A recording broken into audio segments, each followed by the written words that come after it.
Om Swastiastu. Perkenalkan, nama saya Luris Namahayanti dengan rekan saya Made Udayana Artama Putra. Kami dari Prodi Pendidikan Agama Hindu, jurusan Dharma Acarya. Di sini kami akan mempresentasikan materi yang berjudul Percaya dengan Adanya Moksa.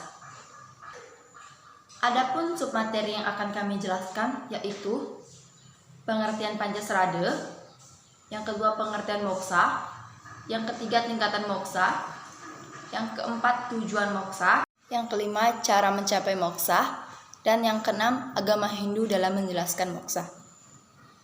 Untuk penjelasan materi yang pertama akan dijelaskan oleh saya sendiri. Materi yang pertama itu pengertian Pancasrada. Pancasrada merupakan 5 kepercayaan dalam agama Hindu untuk menjalani kehidupan. Pancasrada ini merupakan dasar keyakinan hidup yang ada dalam penganut agama Hindu, yang dimana keyakinan tersebut dapat berupa yakin terhadap Brahman atau adanya Tuhan, yakin adanya Atman atau Sang Brahma Atman atau roh, yakin adanya karma pala atau yakin adanya hasil dari buah perbuatan, yakin adanya punarbhawa atau kelahiran kembali, dan yang terakhir yaitu percaya dengan adanya moksa atau biasa disebut dengan tujuan akhir dalam hidup atau tujuan kebahagiaan. Yang kedua yaitu pengertian moksa. Moksa sesungguhnya adalah usaha manusia untuk mengurangi sedikit demi sedikit terhadap keinginan atau cinta kasih yang berlebihan, baik kepada cucu, anak, teman, dan lainnya. Kemudian, untuk disesuaikan dengan kebutuhan manusia agar hidupnya selalu dalam keadaan seimbang menuju kesempurnaan tanpa cacat. Moksa merupakan siklus akhir dari perjalanan akhir dari roh atau Atman. Selain sebagai siklus akhir, moksa ini juga diartikan sebagai tahapan agar bisa terbebas dari ikatan keduniawian. Moksa juga disebutkan bahwa moksa merupakan suatu filsafat agama yang berasal dari Hindia sejak beribu-ribu tahun lalu. Moksa berasal dari bahasa Sanskerta yang berarti akar kata mus yang berarti kebebasan. Kebebasan yang dimaksud adalah kebebasan dari adanya reinkarnasi atau kelahiran kembali. Menurut ajaran agama Hindu, reinkarnasi atau kelahiran merupakan satu kesengsaraan. Oleh karena itu, dengan adanya moksa, seseorang tidak akan mengalami reinkarnasi. Alam moksa disebut juga alam Brahman yang bersifat gaib dan berada di luar pola pikir manusia. Moksa tidak bisa dijelaskan bagaimana dan seperti apakah moksa tersebut. Materi yang ketiga yaitu tingkatan moksa. Bagian dari tingkatan moksa yaitu yang pertama jiwa mukti. Jiwa mukti adalah tingkatan kebahagiaan atau kesenangan dari ajaran moksa yang bisa dicapai manusia semasa hidupnya. Yang dimana kebahagiaan atau kebebasan yang dimaksud adalah pada saat sang Atman sudah tidak terpengaruh lagi dengan gejolak hidupnya dari segi indria dan maya. Yang kedua yaitu Videha Mukti.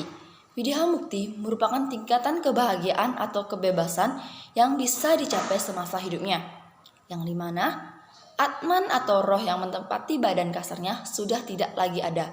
Namun Atman tersebut masih memiliki keterikatan dengan unsur keduniawian atau unsur maya tipis. Pada tingkatan ini, Atman atau roh berada pada tingkatan yang setara dengan Brahman, namun belum bisa menyatu dengan Brahman karena Atman tersebut masih berada pada pengaruh unsur maya tipis. Yang ketiga, Purna Mukti. Purna Mukti merupakan tingkatan yang paling sempurna, yang dimana tingkatan ini, keberadaan Atman atau roh yang ada sudah setara dengan Brahman.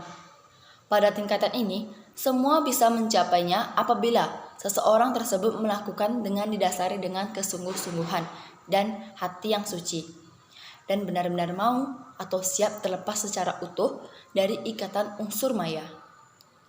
Moksa dapat lagi dibedakan menjadi beberapa jenis, yaitu yang pertama, Samipya.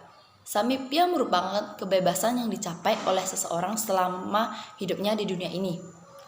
Kebebasan itu dapat dilaksanakan oleh para marsi, Beliau melalui pelaksanaan yoga samadhi dapat terlepas dari unsur maya sehingga beliau dapat mendengar wahyu Tuhan.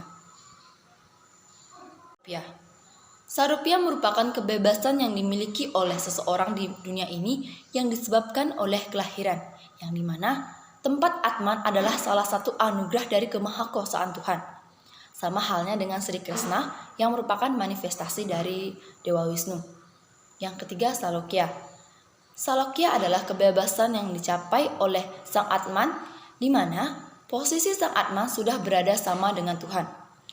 Oleh karena itu, bisa dikatakan bahwa Sang Atman berada pada tingkatan dewa. Hal ini bisa diartikan bahwa Sang Atman tersebut merupakan manifestasi atau perwujudan dari Tuhan itu sendiri.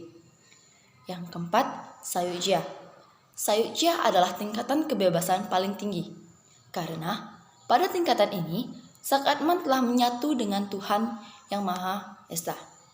Keempat, yaitu tujuan moksa. Moksa adalah sama artinya dengan kebahagiaan yang tinggi. Moksa menjadi tujuan akhir dalam ajaran agama Hindu yang dimana kita untuk mencapainya diperlukan pengendalian diri. Pengendalian ini meliputi pengendalian pikiran, pengendalian perkataan, dan pengendalian perbuatan. Apabila pengendalian ini dapat dilaksanakan atau terwujud, maka moksa sebagai tujuan akhir hidup niscaya dapat tercapai. Adapun tujuan tertinggi bagi umat Hindu tersebut tersurat dalam kitab suci Weda, Moksatam Jagaita Cayati Dharma. Artinya, kebahagiaan jasmani dan rohani dengan berdasarkan dharma. Om Swastiastu. Baik, di sini saya akan melanjutkan presentasi mata kuliah Tatwa yang berjudul Percaya dengan Adanya Moksa. Di sini saya akan menjelaskan cara mencapai moksa. Dalam ajaran agama disebutkan ada 4 jalan untuk mencapai moksatam jagadita yaca iti dharma, atau mencapai jagadita, kesejahteraan jasmani, atau moksa, ketentraman abadi atau kehidupan abadi. Adapun keempat cara tersebut dikenal dengan catur marga yoga. Catur marga yoga yaitu 4 jalan atau cara umat Hindu untuk menuju Sang Yang Widiwasa atau Brahman. Yang pertama ada Bhakti Marga atau Bhakti Yoga. Bhakti Yoga adalah proses atau cara mempersatukan Atman dengan Brahman dengan berlanaskan atas dasar cinta kasih yang mendalam kepada Ida Sang Yang Widi dan segala ciptaannya. Kata Bhakti berarti hormat, taat, sujud, menyembah, mempersembahkan cinta kasih penyerahan diri seutuhnya pada Sang Pencipta. Yang kedua ada Karma Marga atau Karma Yoga. Karma Marga adalah cara atau ajaran untuk mencapai moksa dengan jalan ditekankan pada pengabdian yang berwujud kerja tanpa pamrih untuk kepentingan diri sendiri. Yang ketiga ada Jnana Marga atau Jnana Yoga. Jnana artinya kebijaksanaan filsafat atau pengetahuan. Yoga berasal dari urat kata yud yang artinya menghubungkan diri. Jadi, Jnana Yoga artinya mempersatukan jiwatman dengan para atman yang dicapai dengan jalan mempelajari dan mengamalkan ilmu pengetahuan seperti hakikat kebenaran tentang Brahman dan Atman. Yang keempat ada Yoga Marga atau Raja Yoga. Raja Yoga adalah suatu jalan mistik atau rohani untuk mencapai kelepasan atau moksa. Melalui Raja Marga Yoga, seseorang akan lebih cepat mencapai moksa. Tetapi, tantangan yang dihadapinya pun lebih berat. Orang yang mencapai moksa dengan jalan ini diwajibkan mempunyai seorang guru kerohanian yang sempurna untuk dapat menuntun dirinya ke arah tersebut. Yang selanjutnya ada agama Hindu menjelaskan moksa. Moksa sulit dicapai oleh orang-orang Hindu di zaman modernisasi yang tidak sesuai dengan nilai-nilai moral, etika, dan gonjang-ganjing. Ini karena orang-orang Hindu masih dikuasai oleh sifat idealisme yang sangat tinggi yang mudah menimbulkan pertengkaran serta kegaduhan. Makna orang-orang suci atau yang merasa suci telah luntur oleh gelimangnya harta. Makna orang-orang terhormat atau yang dihormati telah pudar oleh pengaruh harta yang menyilaukan. Maka, kalau dicari jawabannya, sangatlah sederhana karena manusia-manusia Hindu apapun kedudukannya yang sudah suci atau yang disucikan, ataupun yang terhormat, ternyata masih belum mampu melepaskan diri dari belenggu keterikatan duniawi. Sekian presentasi dari kelompok kami. Bila ada salah kata, mohon dimaklumi. Sekian, saya tutup untuk para mesanti.